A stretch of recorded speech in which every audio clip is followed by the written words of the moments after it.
The aftermath of the Second World War saw Eastern Europe fall under the shadow of Soviet influence. Among the countries most profoundly transformed was Hungary, where democracy briefly flickered before being extinguished under Moscow's pressure. The process of Sovietization, the imposition of Soviet-style political, economic, and social systems, occurred between 1945 and the late 1940s. By the early Cold War, Hungary had been transformed from a war-torn monarchy into a one-party communist state integrated into the Eastern Bloc. Hungary before Soviet domination. Before World War II, Hungary was a conservative monarchy allied with Nazi Germany. Under Regent Miklos Horthy, Hungary regained some territories lost after World War I, but at the cost of dependence on Berlin. In 1944, German occupation and later Soviet military advances devastated the country. By 1945, Hungary lay in ruins. Budapest was reduced to rubble, the economy collapsed, and hundreds of thousands had perished. With the arrival of the Red Army, Hungary's political future was effectively determined. The Soviets, having liberated Hungary from Nazi rule, established themselves as the ultimate power broker. Post-war political landscape. Initially, Hungary appeared to have a chance at democracy. In the November 1945 elections, the Independent Smallholders Party, FKGP, won an overwhelming 57% of the vote, while the Hungarian Communist Party, MKP, secured only 17%. This result reflected Hungary's rural base, which strongly opposed communist ideology. Yet elections did not determine Hungary's future. The Soviet military presence did. Soviet Marshal Kliment Voroshilov, head of the Allied Control Commission, ensured that the communists received disproportionate power in government despite their electoral weakness. By taking control of key ministries, particularly the Interior Ministry, which oversaw the police and security forces, the communists gained leverage over rivals. The communist path to power, salami tactics. The Hungarian communist leader Matyas Rákosi famously described his strategy as salami tactics, slicing away opponents piece by piece until nothing remained. Between 1945 and 1948, this strategy gradually destroyed Hungary's democratic institutions. Control of security forces. With the Interior Ministry in communist hands, the police and secret police were used to intimidate, arrest, and discredit political opponents. Coalition manipulation.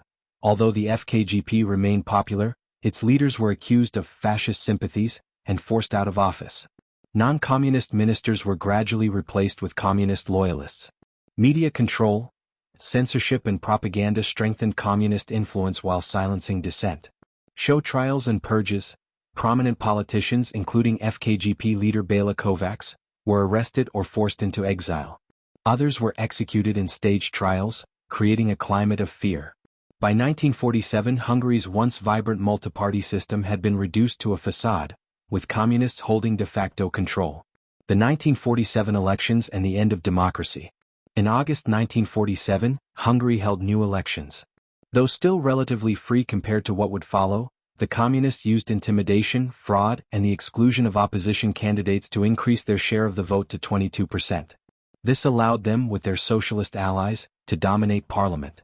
The following year, the Social Democratic Party was forced into a merger with the communists, creating the Hungarian Working People's Party, MDP, a unified communist party under Rákosi's leadership. President Zoltán Tildy was forced to resign, and by 1949 Hungary had become a one-party state. The 1949 Constitution and full Sovietization. Hungary's transformation culminated in the 1949 Constitution, modeled directly on Stalin's 1936 Soviet Constitution. It proclaimed Hungary a people's republic and enshrined Marxism-Leninism as the guiding ideology. Key features of Sovietization included political repression. The AWVH State Protection Authority, Hungary's secret police, became notorious for surveillance, torture, and executions of political opponents. Economic transformation. Private property and businesses were nationalized. Industry was reorganized under central planning, while collectivization forced peasants into state farms. Cultural control. Education, the arts, and the media were strictly controlled to promote communist ideology. Religious institutions, especially the Catholic Church, faced persecution. Cardinal József Mindszenty, a prominent church leader, was arrested in 1949 after a show trial. Integration into the Soviet bloc. Hungary joined Comecon, Council for Mutual Economic Assistance, aligning its economy with Moscow's needs, and in 1955 it became part of the Warsaw Pact, cementing military dependence on the USSR. The human cost of Sovietization. The Sovietization of Hungary had profound consequences for ordinary Hungarians. Loss of freedom, political dissent was crushed, elections became meaningless, and the secret police instilled fear in daily life. Economic hardship, forced collectivization disrupted agriculture, while heavy industry was prioritized over consumer goods, leading to shortages and declining living standards. Cultural repression. Intellectuals, artists, and religious leaders faced censorship or imprisonment. Independent thought was equated with treason. By the early 1950s, Rákóczi's dictatorship had turned Hungary into one of the most repressive states in Eastern Europe, earning him the nickname Stalin's best pupil.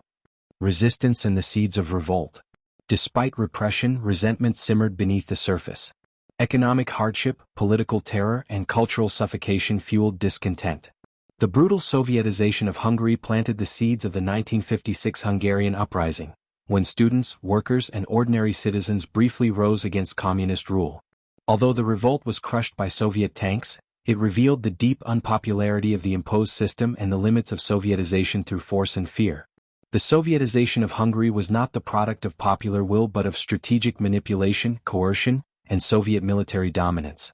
While the Hungarian people initially voted overwhelmingly for democratic, non-communist parties, the presence of the Red Army and the ruthless tactics of Rákóczi's communists ensured that Hungary's fate was sealed.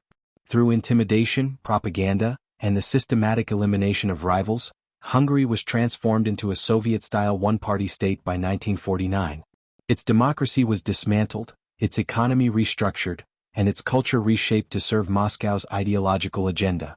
Hungary's Sovietization serves as a stark reminder of how the Cold War shaped Eastern Europe, not through free choice but through force, fear, and the silencing of dissent.